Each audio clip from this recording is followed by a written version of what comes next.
하나님 아버지, 어려운 세대에 살면서도 믿음을 지키며 병마 많은 세상에 살면서 건강하게도 하시고, 오늘도 모든 어려운 시험, 얽매이기 쉬운 것들을 다 물리치고 새벽 첫 시간을 하나님 앞에 바치며 복되게 하루를 열게 해주시는 이 은혜를 진심으로 감사하옵나이다.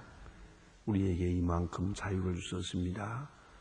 주여, 이 자유가 하나님께 영으로 돌아가게 하시고 혹이라도 방종함으로 기우지 않게 해주시기를 기도하옵나이다.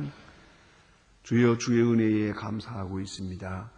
이제 이 감사 결코 우리 자신들의 향락으로 기우지 않게 하시고 우리 자신만을 즐겁게 하는 일에 빠지지 않게 하시고 우리가 이 은혜의 열매를 맺으며 내가 기뻐함과 함께 또한 이웃과 더불어 이 기쁨을 나누고 그 은혜를 베풀며 사는 복된 지 되게 하여 주시옵소서. 하나님 아버지, 주께서 모든 길을 통하여 우리를 기쁘시게 하신 것처럼 우리 또한 이웃을 기쁘게 하기 위해서 남은 시간을 살아갈 수 있게 되기를 기도하옵나이다. 아버지 하나님, 언짢은 말을 들어도 우리는 하나님 앞에 손하게 하시고 어려운 일을 만나도 추워도 낙심하는 일이 없게 하여 주시옵소서. 혹 빼앗기는 일이 있어도 같이 빼앗는 자가 않게 하시고 욕을 당해도 대신 욕하지 않게 그런 믿음을 허락해 주시기를 기도하옵나이다. 모든 사람이 슬퍼하고 절망할 때에도 우리는 함께 절망하는 일이 없도록 믿음 허락해 주시기를 기도하옵나이다. 자비하신 주여, 오늘도 주 앞에 모였습니다. 한 사람 한 사람 개별적으로 만나 주셔서 어두운 그림자를 제해 주시고 주님 앞에 성실히 서는 은혜에 힘들게 하시고 오늘 찬송을 부르며 시작했사오니 이제는 하루 종일 찬송과 함께 살아주게 하시고 들은 주의 말씀이 우리 마음에 당 살아있어서 그 말씀을 마음에 기리며 그 말씀을 따라서 하루를 사는 저희들 되어지기를 기도하옵나이다. 이 안에서 있었던 신령한 기쁨이 그대로 가정의 직장의 생활에 이어지는 하루가 되게 하시고 저녁 잠자리에 들 때 하루를 회고하면서 오로지 하나님 앞에 크고 놀라운 감사의 기도를만을 드릴 수 있게 되기를 기도하옵나이다. 자비하신 주여, 오늘도 어떤 일을 우리가 만날는지 모르지만은 모든 일에서 당황함이 없이 하나님의 사람답게 의연하게 처리할 수 있는 저희들 되게 하여 주시옵소서. 하나님 아버지, 오늘도 하나님의 말씀이 바르게 권세 있게 전해지게 하시고 이 말씀이 땅끝까지 들려지며 사람의 마음이 감동되고 구원받는 큰 역사가 있어지기를 기도하옵나이다. 주여, 오늘도 선교와 전도, 봉사, 교육 모든 면에서 수고하고 있는 주님의 일꾼들 많이 있습니다. 그 성실함과 진실을 기억하시고 항상 놀라운 축복으로 그와 그 가정에 더해지를 기도하옵나이다. 자비하신 주여, 저희 교회에게 맡기신 사명이 있습니다. 이 무거운 사명을 잘 감당케 하시고 특별히 우리에게만 열어주신 문이 있습니다. 이 문을 통해서 하나님의 귀하고 놀라운 역사를 이루어가게 하여 주시옵소서. 이름 없이 빛 없이 오늘도 수고하며 저 북녘 땅에 있는 불쌍한 어린이들을 위해서 온라인을 통하여 헌금하고 있는 분들 하나님 지켜주시사 그 아름다운 마음께 상달되게 하시고 우리가 보내는 정성이 북한에 있는 어린이들에게 희망이 되고 그리고 소망이 될 수 있게 해주시며 이 일로 인하여 남북이 통하고 또 저 북녘 땅을 복음화하는 큰 놀라운 역사가 속히 이루어지기를 기도하옵나이다. 우리가 위하여 기도하는 분들이 복을 받게 하시고 어서 속히 북녘 땅에도 참 자유와 그리고 우리에게 주신 모든 은총이 그들에게도 함께 있도록 하여 주시기를 간절히 기도하옵나이다. 주님, 이 나라를 주님 사랑하십니다. 오늘까지도 많은 죄악 가운데서 지켜주셨고 모든 실체 가운데서도 뜻은 이루어 주신 줄 믿습니다. 원컨대 이 나라가 복을 받게 하시고 이 민족이 주 앞에 바로 서게 하옵소서. 온 국민이 주 앞으로 겸손히 하고 돌아오게 하여 주시옵소서.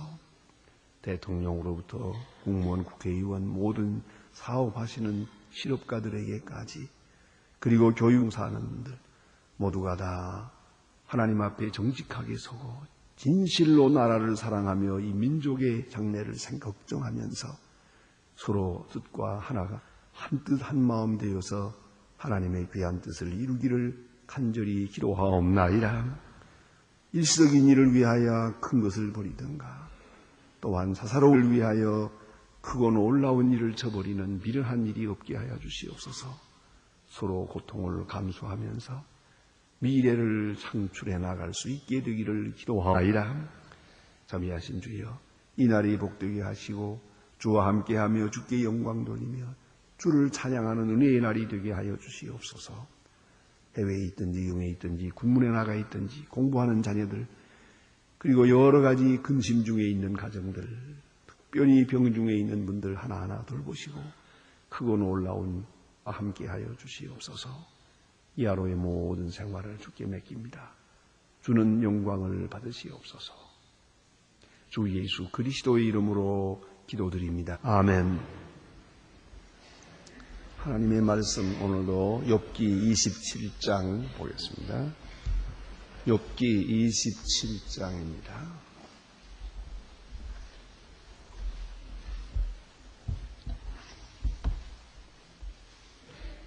욥기 27장, 좀 본문이 깁니다마는 이어지는 말씀이기에 다 보겠습니다. 욥기 27장 1절로 23절, 지금 다 같이 한 목소리로 읽게 됩니다.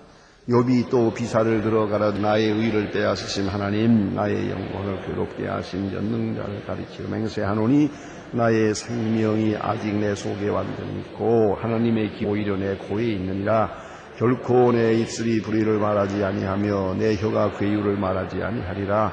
나는 단정하고 나는 옳다 하지 아니하겠고 죽기에는 그의 몸이 버리지 아니하리라. 내가 내 의를 굳게 잡고 놓지 아니하리니 일평생 내 마음이 나를 책망치 아니하리라.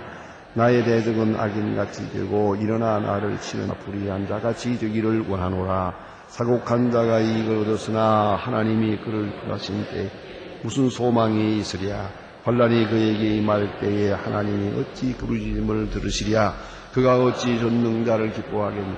항상 하나님께 불러 아뢰겠느냐. 하나님의 하시는 일을 내가 가르칠 것이요 전능자의 뜻을 내가 지지 아니하리라. 너희가 다 이것을 보았거늘 어찌하여 죽은 허탄한 사람이 되었는고. 악인이 하나님께 얻은 분깃은 강포자의 전능자의 받을 산업이 그것이니라. 그 자손은 번성하여도 칼을 위함이요 그 후에는 식물을 배부르지 못할 것이며 그 남은 자는 열병을 부르시니 그 과부는 울지 못할 것이며 그의 여가 궁궐하고 그것을 이복을 신을같이 예비할지라도 그 예비한 것이 의인을 임하는 것이고 그 은을 무리인 죄가 없을 것이며 그 지은 죄이 상하꾼의 총알 같을 것이며 부자로 누구나 그 가지수상에 돌아가지 못할 것이며 눈을 뜰 없으니 두려움이 물같이 따라붙일 것이며 폭풍이 밤에 그를 앗아갈 것이며 동풍이 그를 날려보내시며 그 조소에 몰아내리라. 하나님이 그를 아끼지 아니하시고 쏟아내리라. 그 손에는 내가 사람이 막강을 피고서 초소를 몰아내리라. 아멘. 예. 욥이 말할 수 없는 어려운 고통을 당하고 있습니다. 그 친구들이 찾아와서 그를 위로하지 못하고 있습니다. 처음에는 위로한다고 했겠지만은 이제는 변론하게 되고 마지막에는 책망하게 되고 또 끝에 가서는 좋아하고 가버리고 맙니다. 그만큼 그가 지금 고민하고 있는 것 가운데 가장 큰 고민은 위로를 얻지 못한다는 것이옵시다. 그런데 가만히 보면은 그의 신앙 가운데서 오직 하나님 앞에서 하나님께 대한 신앙을 바로 세우면서 조금씩 위로받게 되는 것을 볼 수 있습니다. 그가 위로받은 오늘의 말씀 중에 있는 내용들을 보십시다. 그는 지금 수아 사람 빌닷이 하는 말에 대해서 지금 대답하면서 지금 자기 신앙 고백했습니다.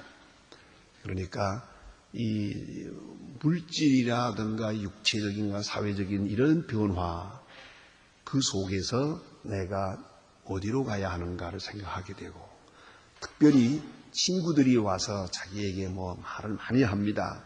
근데 그 말을 들으면서 자기 신앙을 정리하게 됩니다. 그러니까 한마디로 말하면 모든 것으로부터 그는 배우고 있습니다. 모든 도전 속에서 자기 정체를 분명히 있는 겁니다. 그것이 이 욥기의 그 맥락이 옵시다. 그 친구들이 와서 많이 율법주의적인 비판을 하고 도덕적 비판을 하고 그리고 말할 수 없는 감동스러운 그런 욕을 하고 있습니다. 왜요? 너는 고난당하면서도 회개할 줄 모른다. 죄가 많다. 남의 빼앗은 것이 있을 것이다. 억울하게 남을 괴롭힌 일이 있을 것이다. 그런데 너는 회개할 생각은 안 하고 오히려 교만하다. 그저 공박을 합니다. 이 정말 고통의 사람을 막 짓누르는 겁니다. 이 정신적 고통이 더욱더 어려웠습니다. 자, 이제 욥이 다시 또 이 많은 비난과 그 변론 속에서 스스로 자기 신앙을 정비하는 걸 볼 수 있습니다. 먼저는 오직 하나님만 생각합니다. 지금 이 본문을 자세히 보면은 나의 의를 빼앗은 하나님 이렇게 말합니다. 왜냐하면 나는 의롭습니다. 나는 죄가 없습니다. 이렇게 지금 하나님 앞에 부르짖고 있는데, 가난하고 병들고 또 이렇게 어려워지니까 모든 사람에게서부터 죄인이라는 평가를 받다. 내가 잘 살 때는 많은 사람들이 나를 보고 의인이라고 하더니 내가 어려워지니까 나를 죄인이라고 합니다. 결국은 내가 이 고통을 당하게 하심으로 하나님께서 내 의를 빼앗아 갔다. 이렇게 말하게 됩니다. 사실이 그렇습니다. 그래서 내가 하나님의 손에 있는데 내 의로움을 빼앗아 가신 하나님, 그리고 나를 괴롭게, 내 영혼을 괴롭게 하시는 전능자라고 합니다. 이 비난 속에서 그 영혼이 계속 괴롭기 때문에 이와 같이 자기 실체를 그대로 고백하고 있습니다. 그 다음에 보니까요. 그러나 그는 오로지 이께만 의지하고 있습니다. 내 의를 뺏어가신 분도 하나님이시요, 내로 하여금 이 고통을 당하게 하시는 분도 하나님이시라고. 그리고 하나님께는 목적이 있어요. 하나님께는 분명히 내게 향한 높은 경륜이 있다고 그런 믿고 있습니다. 그래서 오늘 하는 말입니다. 여기 이렇게 하나님의 기운이 오히려 내 코에 있느니라. 하나님의 기운이, 하나님이 살게 해주시니 살고, 하나님이 아직도 생명력을 주시기에 내가 살아. 하나님의 능력에 의해서 지금 남은 다 망한 것 같아도 아직도 하나님의 능력 가운데 내가 있다는 것이, 하나님이 허락지 않으면 나는 벌써 진토가 됐을 거라는 거죠. 또 이만큼 많은 어려움을 당하면서도 또 그만큼 이기고 있습니다. 아직도 낙심하지 않고 있는데 이것도 하나님이 주신 기운이요. 하나님이 기운을 차리게 해주시지 아니하면 내가 어떻게 이 고난을 감당할 수 있겠나. 도저히 이길 수 없는 것을 지금 이기고 있거든요. 그래서 오히려 하나님의 은혜에 지금 깊이 감사하고 있는 것 같습니다. 그래서 여기 보니 그런 말씀이 있습니다. 그래서 결코 내 입술이 불의를 말하지 아니하며 내 혀가 괴유 바라지 아니하리라. 하나님이 내게 기운을 주시니까 이길 것이요, 이겨낼 것이고, 절대로 내가 잘못된 말, 망령된 말, 말하지 않겠다고 그렇게 말하고 있습니다. 그리고 16절에 보니 내가 내 의를 굳게 잡고 놓지 아니하리라. 끝까지 의롭게, 끝까지 하나님 앞에 정직하게 그렇게 살아갈 것이다. 이렇게 말합니다. 다음 여기에 6절에 보면 사도 바울이 고백했던 것과 같은 그런 내용의 말씀이 있습니다. 일평생 내 마음이 나를 책망치 아니하리라. 내 마음이 나를 책망치 아니하리라. 고린도서에 보면 사도 바울이 말합니다. 사람들이 나를 비판하는 것은 저요, 나도 나를 판단치 아니하노니, 그런 말이 있습니다. 오직 하나님만이 나를 판단하실 것이다. 이렇게 세 가지 단계로 말하는데요. 오늘 본문에서 지금 그런 말, 나도 나를 판단치, 나는 나를 책망치, 하나님이 나를 책망하실 것이지만 내가 나를 책망하지 않겠다고. 이것은 자기 생명의, 자기 의의 소중함을 말하는 것입니다. 자기를 아예 쓸데없는 자로 지금 버리고 있지 않습니다. 너는 불가능하다, 너는 저주받아 마땅하다, 너는 죽어 마땅하니라. 자기가 자기 욕하고 있지 않습니다. 자기는 자기를 책망치 않고 자기 의를 굳게 지키겠다고 하는 겁니다. 이게 신앙입니다. 여러분, 스스로 절망해서 마침내 자기에게 주어진 하나님의 의까지도 부인해서는 안 됩니다. 또 나의 자신의 약함을 하나님 앞에 고하겠지만은, 그러나 하나님으로 말미암아 있어지는 조금 의와 충성, 이것까지 다 부인해버리면 그것은 불신앙이 옵시다. 그걸 잊지 말아야 합니다. 그는 나는 나를 책망하지 않겠다고. 자기가 생각해봐도 기특해요. 이렇게 어려운 때이만큼 견디는 거, 이거 은혜래요. 하나님의 은혜로 내가 이만큼 지금 견디어가고 있는 것이요. 그걸 알고 있기 때문에 나는 나를 책망하지 않겠다, 이렇게 말하게 됩니다. 그리고 그가 마지막 신앙 간증은 여기에 있습니다. 8절에 보면 사곡한 자의 이익이 이르느니라. 하나님이 그 영혼을 취하실 때에는 무슨 소망이 있으랴. 네? 이 사곡한 자를 봅니다. 이 말의 뜻은 뭐냐면, 우리가 많은 환난을 당하고 어려움을 당하겠지만 그건 문제가 되지 않아요. 하나님께서 영혼을 취하실 때, 그때 가서 판가름이 나는 거예요. 그래서 사곡한 자는 하나님이 영혼을 취하여 그를 지옥으로 보낼 것이고, 나는 지금 끝까지 하나님의 의를 붙들고 있기 때문에 이 세상 끝에 가서는 반드시 하나님이 나를 의롭다 하시라 하는 종말론적 신앙을 여기서 간증하고 있습니다. 그리고 그가 이 세상을 향하여 어떻게 보는가 봅시다. 여기 보면 이렇습니다. 10절에 보니까 그가 어찌 전능자를 기뻐하겠느냐. 그래요. 이 사곡한 자를 말하는 것이에요. 이것은 지금 여기서부터 끝까지 주신 오늘 말씀은 뭐냐면 악한 사람을 보는 거예요. 자기는 지금 의로우면서 고난당하고 있고, 다른 사람 사곡하고 악하면서 지금 부자로 잘 살고 있어요. 잘 살고 있는, 지금은 의로운 사람처럼 잘 살고 있는 사람들을 생각하며 하는 말이에요. 그 사람들을 오하지 않고 있어요. 자기는 의로우면서 의로운 고난을 당하면서 오히려 스스로 위로받고 있고,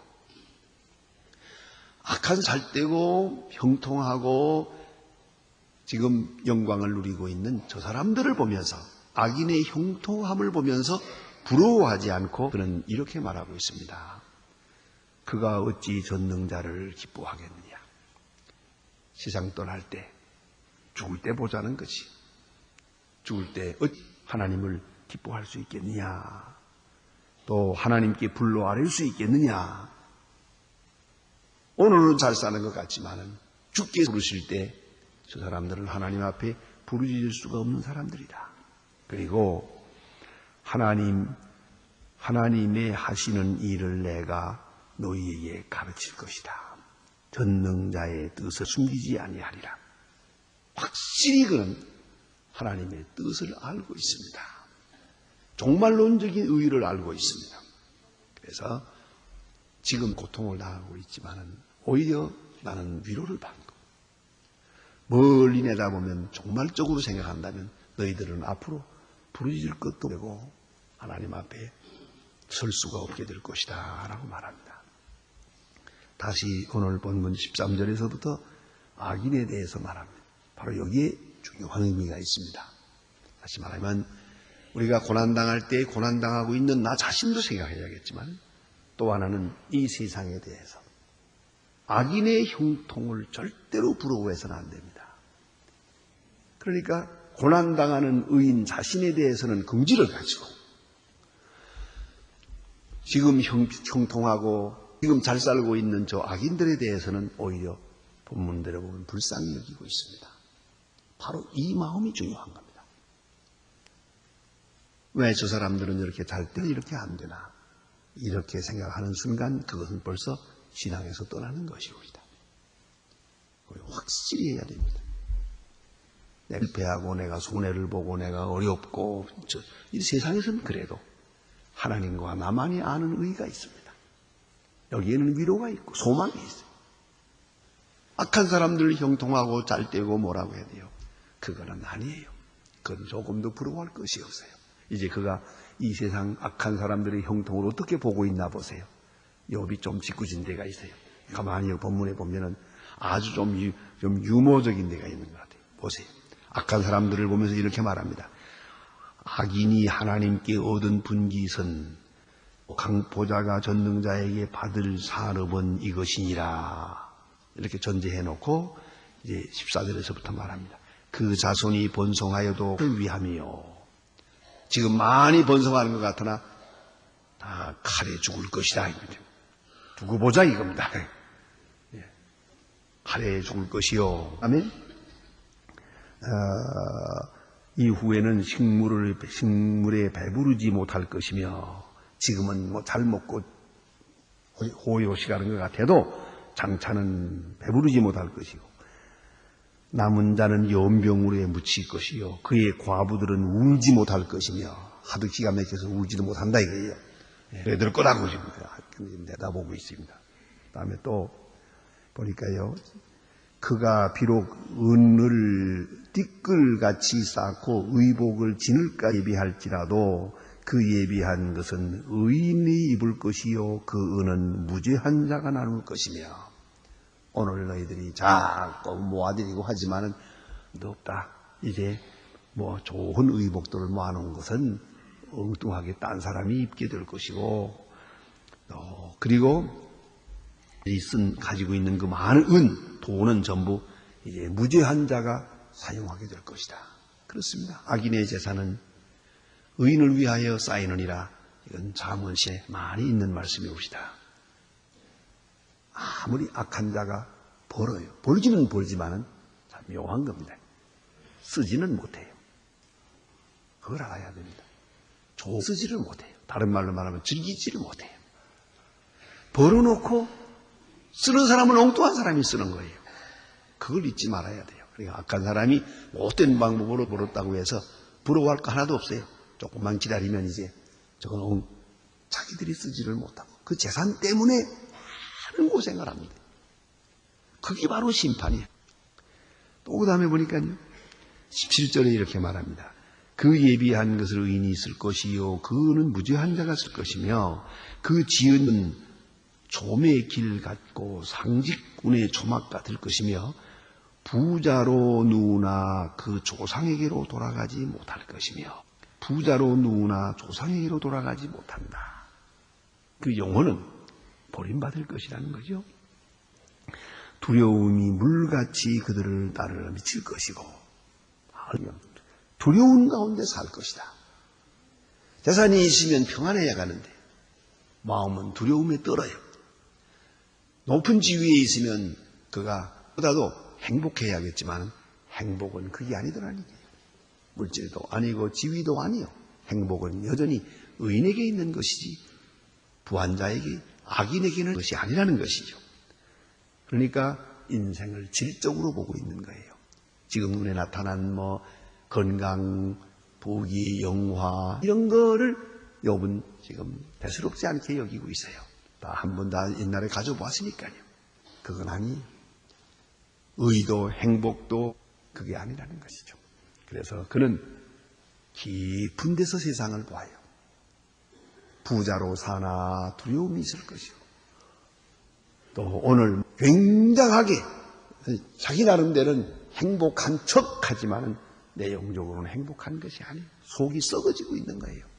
그걸 보고 있어요. 또 하나는 미래적으로 보고 있어요. 현재를 보는 게 아니라 저만큼 미래를 봐요. 그러면은 저들이 재산 때문에 고생할 것을 훤히 내다보고 있습니다. 그러니까 이런 것을 보면서 욥은 이미 지금 가난하고 어려운 가운데 있던데 다르다는 거예요. 꼭 같은 고난을 당하게 되겠지만 악인이 고난당하는 것과 선한 사람이 고난당하는 것은 같지 않아요. 오늘 욥 본문에서 욥이 말하고 있는 내용이 그겁니다. 부자도 가난한 자도 성공한 자도 실패한 자도 언젠가는 다 죽을 거예요. 세상에 살 때는 복이 있고 이런 게 다 있지만 그러나 죽을 때 가서는 악한 자와 선한 자는 달라요. 의인과 불의한 자는 죽음이 달라요. 그거에 다르다는 거예요. 죽은 다음이 다르고 죽음 자체가 다르고 그것을 말하고 있습니다. 이것을 생각하면서 지금 그는 스스로 위로를 받고 있습니다. 악한 사람 하나도 부러워하지 않습니다. 지금 많은 고통을 당하고 있어도 이 고통 속에서 그는 의를 재점검하고 있습니다. 남은 의를 합니다. 하나님께 대한 신앙을 정립합니다. 그리고 스스로 위로를 받고 있는 겁니다. 여러분 오늘도 꼭 하세요. 내가 지금 고난을 당한다 하더라도 의를 잃어버려서는 안 됩니다. 의인이 슬퍼하는 것은 정말로 슬픈 일이에요. 죄 없이 나가는 것을 고통으로 여기는 것은 믿는 사람답지 못합니다. 죄 없이 욕을 당하고 능욕을 당한다 하더라도 그것은 그렇게 슬퍼할 일이 아닙니다. 동시에 악한 사람 잘 되는 거 부러워하지 마세요. 그거 너무 그렇게 좋아하지 마세요. 참 미안한 얘기입니다만 제가 인천에서 목회할 때는 신방을 많이 했어요. 이제 신방하는 분들이 이제 신방꾼들이죠. 그러니까 목사님, 여전도사님, 또 남전도사님, 그리고 권사님, 집사님들 해서 한 7, 8명이 이렇게 그때는 다 걸어다닐 때니까 걸어다니면서 신방을 하다 보면 어떤 때 이렇게 골목을 돌아 좋은 집이 있어요. 아주 담장을 높이 쌓고 대문을 굉장하게 하고 문패를 갖다가 대리석으로 갖다 붙이고 어쨌든 굉장하게 좋아. 정원도 크고 그런 집을 지나갑니다. 다른 사람들은 다 그냥 보고 지나가는데 여전도사님이 늘 그렇게 주책 없는 소리를 잘하세요. 목사님, 우리는 언제 저런 집에 한번 살아볼까요? 그런 얘기를 장정해요. 늘 집에 대해서 혼자 사니까 그런지 집에 대해서 좀 연연해요. 제가 늘 한마디 했습니다. 팔자에 없어요. 그랬어요. 당신 팔자에는 저런 집 없어. 그리고 조금 가다가 내가 한마디 비결을 내줄게요. 이렇게 생각하세요. 집은 굉장하지만 저 집에 사는 행복하지 못하다 생각하세요. 그렇지? 그걸 잊지 말라고요. 여러분 집이 굉장하다고 꼭 행복하다고 생각하지 마세요. 집보다 중요한 건 사람이에요. 행복은 질적인 것이에요. 여러분 부자로 살아보기도 하고 가난하게 살아보기도 했을 거예요. 둘 다 해보면 알잖아요. 부자가 꼭 행복할 것 같은데 행복은 없어요. 가난하다고 꼭 불행한 것도 아니에요. 절대로 그런 게 아니에요. 이것을 초연해야 돼요. 예? 초연해야 돼요. 행복은 역시 하나님과의 관계에 있는 것이고 그 깊은 세계에서 세상을 볼 줄 아는 그런 시각이 있어야 되고 그 다음에는 보다 더 멀리 종말론적으로 보는 시각이 있어야 돼요. 오늘 욥처럼 죽을 때 봅시다 하는 거예요. 그때 악한 사람은 하나님께 부르짖지 못하고 전능자가 그를 기뻐하지 않을 것이다. 전능자를 기뻐할 수가 없다. 그러나 나는 그런 말에 육체 밖에서 결코 나를 낯선 자로 대하지 않을 것이다. 그렇게 말합니다. 하나님은 나를 반겨줄 것이다. 반갑게 대해줄 것이다 하는 확실한 믿음이 있습니다. 소망이 있습니다. 바로 그 소망이 오늘의 이 많은 고통을 이길 수 있는 원동력이었다는 것을 잊지 말아야 합니다. 기도하십시다.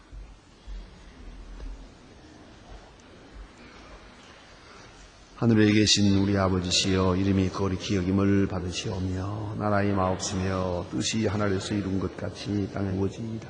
오늘날 우리에게 일용할 양식을 주옵시고 우리가 우리에게 죄진 자를 사해 준 것 같이 우리 죄를 사해 우리를 시험에 들지 말게 하옵시고 다만 악에서 구하옵소서. 나라와 권세와 영광이 아버지께 영원히 있사옵나이다.